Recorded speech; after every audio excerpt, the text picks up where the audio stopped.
بسم اللہ الرحمن الرحیم. ویلکم بیک ناظرین.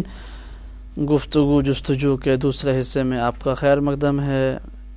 ایک دفعہ پھر آپ کے سوالات اور ان کے جوابات لے کر آپ کی خدمت میں حاضر ہوں. بریک پہ جانے سے پہلے ہم بات کر رہے تھے اس سوال کے حوالے سے جس میں انہوں نے پوچھا تھا ہمارے بھائی نے کہ اکثریت اور اقلیت کا معیار جو ہے وہ کیا ہے, حق اور باطل میں سے کون کس کے ساتھ ہے. کسی نے کہا کہ جو اکثریت ہے وہ حق پر ہے, جبکہ تاریخ اور قرآن اس کے اپوزٹ بتاتا ہے. ہمیشہ سے اقلیت حق پر رہی ہے, لیکن پھر بھی حق اور باطل کا معیار اکثریت اور اقلیت پر نہیں ہوتا. ٹیلی فون کال کی طرف بڑھتے ہیں. جی السلام علیکم. ہلو السلام علیکم. جی وعلیکم السلام. میرا نام محسن ہے مولانا صاحب. میں نے آج آپ کو دن میں شام کو فون کیا تھا. جی, اور ایک تو چھوٹے چھوٹے کوشچنز ہیں, اگر آپ اجازت دیں. جی جناب ضرور پوچھیے جناب. پہلی آج ایکچولی قرآن مجید میں پڑھ رہا تھا, تھوڑا کوشش کرتا ہوں کہ سمجھوں. جی پہلا کوشچن تھا کہ کیا قرآن مجید میں حضرت عمر کا ذکر ہے یا نہیں, نمبر 1. جی, اور دوسری بات یہ ہے کہ سنا ہے کہ حضرت عمر بہت جوشیلا انسان تھے. جی, اور میں نے سوچا ان کا کہیں ذکر ہوگا. جی, تو مجھے ایک آیت آپ کے سورہ شورا میں ایک آیت ملی, اور اس کا اردو کا ترجمہ کچھ ایسے جاتا ہے. جی, تو آج نہ کوئی ہمارا سفارش کرنے والا ہے اور نہ کوئی گرم جوش دوست. کیا یہ میں اگر اس کو حضرت عمر کے ساتھ ریلیٹ کروں, کیا یہ صحیح ہے یا میری مسٹیک ہے؟ اس کے اوپر آپ تھوڑا کہیں. اور دوسری بات ہے جو کہہ رہے ہیں نا کہ اکثریت صحیح ہوتی ہے, قرآن کی آیت ہے, اللہ کہتا ہے کہ ہم جنوں اور انسانوں کی اکثریت کو دوزخ میں ڈال دیں گے. یہ قرآن کی آیت ہے, تو اسے آپ اندازہ لگا لیں. جی اچھا, خدا حافظ. جی بہت بہت شکریہ آپ کا محسن صاحب. آپ نے شام میں بھی فون کیا تھا, مجھے یاد ہے. انشاءاللہ آپ کے سوالات پر بھی بات کرتے ہیں اور انشاءاللہ تبصرہ کریں گے. ہماری ایک بہن نے فون کیا تھا شاعر اللہ کے بارے میں کہ شاعر اللہ سے کیا مراد ہے.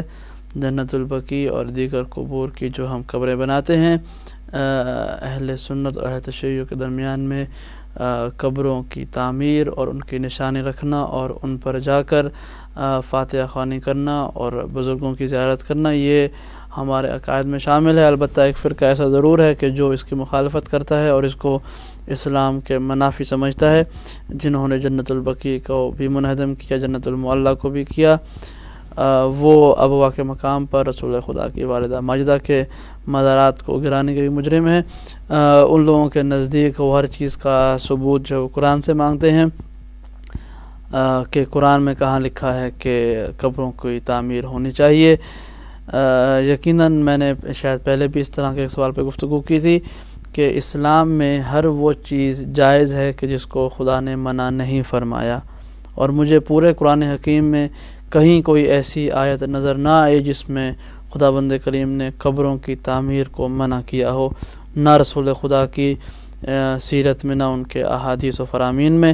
مجھے قبروں کی تعمیر کی مذمت نظر نہیں آتی پورے قرآن حکیم میں اور رسول خدا کی سیرت میں, ان کی زندگی میں, ان کے اقوال و فرامین میں مجھے قبروں کی تعمیر کی معنی نظر نہیں آتی. ایک بات یہ ہوئی کہ اسلام ہر اس چیز کو جائز سمجھتا ہے کہ جس کو اللہ نے حرام نہیں قرار دیا. ایک بات. دوسری بات یہ کہ جو لوگ صرف قرآن سے کسی چیز کا دلیل ان کا ثبوت مانگتے ہیں تو ان کے لیے بہت سے مسائل ہیں. ہمارے پاس بہت سے سوالات ہیں کہ جن کو وہ تو کیا بہت بڑے ان کے شیخ الحدیث اور شیخ قرآن بھی جو ہیں وہ قرآن ثابت نہیں کر پائیں گے, بلکہ وہ خود اپنے آپ کو مسلمان ہونا بھی قرآن ثابت نہیں کر پائیں گے, چونکہ جس کلمے کو پڑھ کے وہ مسلمان ہوتے ہیں وہ کلمہ قرآن حکیم میں موجود نہیں ہے. ہم قرآن حکیم کے ساتھ رسول خدا کے فرامین کو بھی اور ان کے احادیث کو اتنی ہی اہمیت دیتے ہیں جتنی قرآن حکیم کی ہے, چونکہ وہ بھی ہمیں واجبات سکھاتی ہیں. رسول خدا کی احادیث, ان کے فرمان, ان کی سیرت سے روگردانی کر کے ہم کچھ نہیں کر سکتے, اور رسول خدا کے فرامین تاریخ میں موجود ہیں. جنت البقیع کی تاریخ یہ ہے کہ سب سے پہلی قبر رسول خدا نے خود وہاں پہ تیار کی تھی، جب حضرت عثمان بن مطعون یا مظعون جو وہاں پر حضرت رسول خدا کے صحابی تھے، جب انہیں ان کی شہادت خبر ملی تو رسول خدا نے فرمایا کہ غرقد میں بقیع میں جا کے غرقد کے پہاڑوں کو کاٹو اور وہاں پہ قبر تیار کرو، اور خود جاتے تھے وہاں پر زیارت کرنے کے لیے۔ سنی شیعہ تمام کتب میں موجود ہے رسول خدا کے وہ کلمات بھی، جس میں رسول خدا جن الفاظ میں بقیع کے مدفونوں کے لوگوں کی زیارت کیا کرتے ہیں، السلام علیکم یا اہل قبور سرور، یہ رسول خدا کے الفاظ ہمیں تاریخ میں ملتے ہیں۔ جناب حمزہ کی قبر پہ جا کر جب یہ کہا گیا کہ جاؤ اور ان کی قبر پہ گریہ و ماتم کرو، یہ بھی رسول خدا کا فرمان تھا۔ تو قبروں کی تعمیر نہ اسلام نے منع کی ہے اور نہ رسول خدا کی ذات سے اس کے منع ہونے کے اثرات ملتے ہیں، بلکہ رسول کی سیرت سے ان کی تعمیر اور ان کو یاد رکھنے کا ثبوت ملتا ہے۔ شاعر اللہ کیا ہے میں بات کروں گا، لیکن ٹیلی فون کو بات۔ السلام علیکم۔ ہیلو جی السلام علیکم۔ وعلیکم السلام سر، امام شاہ بول رہا ہوں جرمنی۔ جناب امام شاہ صاحب فرمائیے، کیسے ہیں؟ خیریت سے ہیں؟ محترم میں نے ایک سوال پوچھنا، شاید پہلے بھی کبھی کیا تھا، کافی عرصہ ہو گیا جی کوئی آپ مجھے صحیح پتہ نہیں چلا۔ میں نے نماز وہ فیلا کے بارے میں پوچھنا تھا جی، اس میں کون سی مخصوص آیات پڑھی جاتی ہیں؟ ٹھیک ہے جناب، ابھی انشاءاللہ آپ کے سوال پہ بات کرتے ہیں۔ جی ابھی میں آپ کو پروگرام کے درمیان میں انشاءاللہ اس کا جواب دے دوں گا، پروگرام دیکھتے رہیے آپ۔ اچھا مجھے ضرور بتائیں۔ ضرور بتاؤں گا، ٹھیک ہے جناب، بہت بہت شکریہ آپ کا۔ امام شاہ صاحب جرمنی سے نماز غفیلہ کے بارے میں کچھ دن پہلے ہم نے تفصیلی گفتگو بھی کی تھی، لیکن آج پھر میں آپ کی خدمت میں پیش کر دوں گا۔ شاعر اللہ کے بارے میں بات ہو رہی تھی۔ شاعر اللہ خدا، اس کا ترجمہ یہ ہے کہ اللہ کی نشانیاں، اللہ وہ چیزیں جن کو دیکھ کے انسان کا دل، انسان کا دماغ، انسان کی سوچ اللہ کی طرف بڑھ جاتی ہے کہ یہ چیز اللہ کی یاد دلاتی ہے یا اللہ کی طرف سے آئی ہے۔ حجر اسود کو شاعر اللہ کہا جاتا ہے، مقام ابراہیم کو شاعر اللہ کہا جاتا ہے، اور اس کے علاوہ مساجد کو شاعر اللہ کہا جاتا ہے۔ اور قرآن میں آپ یہ لفظ کہاں سے آیا؟ قرآن میں یہ لفظ بارہا موجود ہے، اور وہ بہت معروف آیت وَمَن يُعَظِّمْ شَعَائِرَ اللَّهِ فَإِنَّهَا مِن تَقْوَى الْقُلُوبِ، اور تم میں سے جو بھی شاعر اللہ کی تعظیم کرتا ہے وہ اس کے تقوی دل کی نشانی ہے۔ تو یہ لفظ شاعر اللہ بھی قرآن کا ہے، ان کی تعظیم کا حکم بھی قرآن نے دیا، اور اس کے تعظیم کرنے والوں کو متقی اور ان کے دل کو خشیت الہی سے بھرا ہوا، ان کو خدا کا مومن کا قلبی طور پر من تقوی القلوب، تمہارے قلوب اللہ کا تقوی رکھتے ہیں، اس کی نشانی ہے کہ جو شاعر اللہ کا احترام کرتا ہے۔ یعنی زبانی ایمان، زبانی احترام، زبانی متقی ہونا الگ بات ہے، قلبی طور پر متقی ہونا الگ بات ہے۔ شاعر اللہ کی اتنی اہمیت ہے کہ ان کی تعظیم کرنے والا اللہ کے اپنے طور پر قلبی تقوی کا مالک ہوتا ہے، اس کی نشانی اللہ نے فرمایا قرآن حکیم میں۔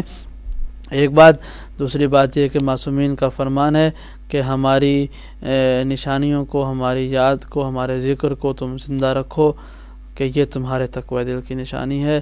ہمارے ماننے والوں کی نشانی یہ ہے کہ وہ ہمارے امر کو زندہ رکھتے ہیں، اور امر سے مراد ذکر بھی ہے، ان کی تعلیمات پر عمل کرنا بھی ہے، ان کے نام کو عمل کرنا بھی ہے، ان کے پیغامات کی تشہیر بھی ہے، اور وہیں پر ان کے نشانیوں کا احترام بھی ہے۔ ہم اگر جا کر رسول خدا کے حرم مبارک میں ان کی قبر مبارک کے ارد گرد لگی ہوئی جالیوں کو چومتے ہیں اور اس کے بدلے میں ہمیں تازیانے کھانے پڑتے ہیں، تو ہم اس جالی کے لیے یا اس چاندی کے اس ٹکڑے کو نہیں چومتے، بلکہ ہم اس نسبت سے محبت رکھتے ہیں جو اس جالی کو رسول خدا سے ہے۔